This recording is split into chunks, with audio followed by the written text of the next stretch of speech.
Hello, brothers and sisters. Francis Santa Rose here. Second recording of the day. Today is Friday. It's 10:56 Central Time. I'm in Chapter 1 of the Altar of Love. This is Part 4.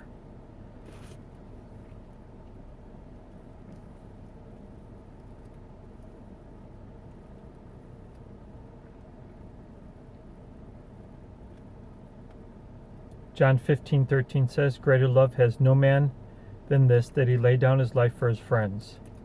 That is what Jesus did for all of us. But he did not lay down his life and suffer like he did so we could continue to think like, act like, and live like the devil. What were we thinking? He did it so we could be free from the sinful flesh that ensnares us like a prison. He did it so we could be in right relationship with the Father just as he was. He did it so we could be free of guilt, shame, and condemnation. He did it so we could be like him. He didn't do what he did so we could continue to wallow in sin like a pig in mud. What a sad day it would be if all we had in this life was a hollow Christian confession without ever getting transformed in the image of his righteousness. What a waste it would be to spend all our time and energy playing church but never becoming a disciple of Jesus. Jesus modeled life as a man in right relationship with God, but the church has been deceived and beaten down by unbelieving Christians and Masons planted as so-called pastors, elders, and teachers to deceive the church into thinking that living righteously is impossible, obtained by no man but Jesus. The truth of the matter is that is a lie straight from the pit of hell. The price that Jesus paid was sufficient to remove not just the sin, but the stain of sin as well. That is, the blood of Jesus will remove anything the sin left behind. Any blood diseases, any scars, any tracks, anything. It's not limited to just physical scars either. It is sufficient to remove unforgiveness, unworthiness, fear, resentment, bitterness, jealousy, and the like. They are all stains left behind by a sinful past, and the blood of Jesus is more than capable of washing us clean of every sin and stain thereof. The blood of Jesus is powerful enough to take a prostitute and transform her into a virgin.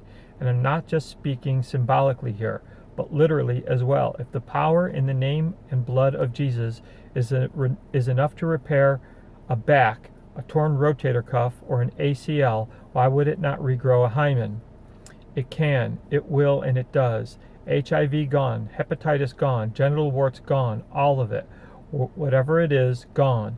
If you are willing to die to your old self and live for Jesus who died for you, then the old you is the old you is dead completely, and all the residue of the dead man will be washed away with the death and burial of the old you, followed by the resurrection of the new you.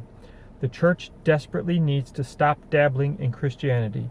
People need to stop playing the part of a Christian, stop pretending you are saved, stop being deceived into believing that a certain amount of sin is acceptable, and become an actual disciple of Jesus.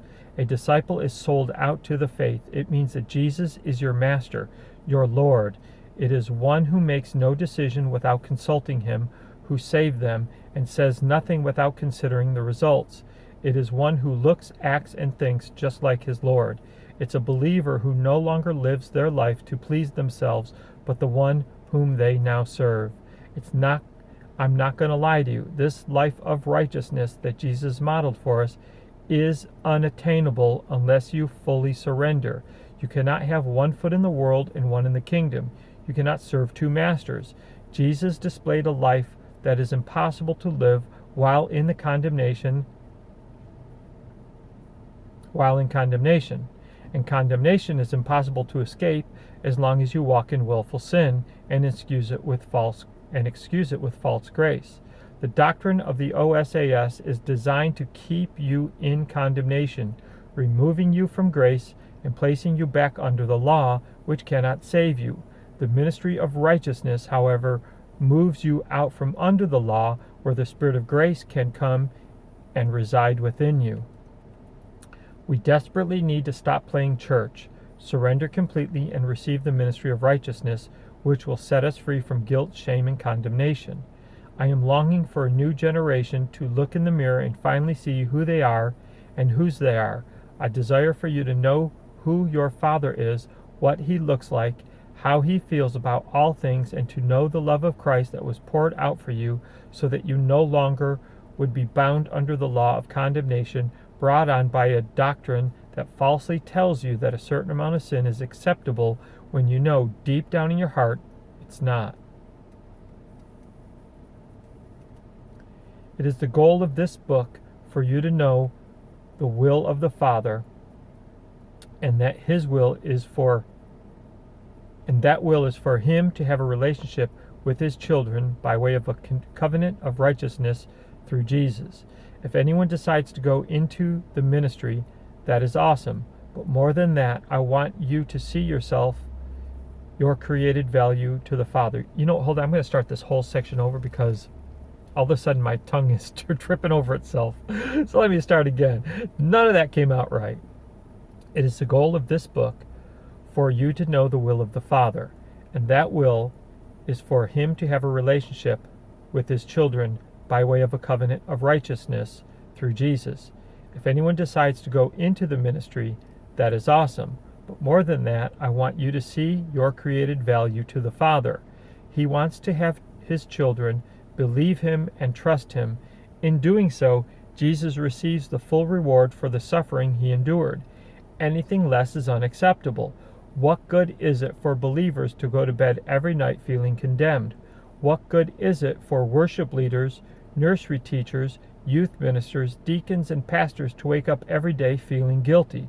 What good is it for Jesus to suffer and die like He did if we remain in the same sinful state and never transform into His likeness?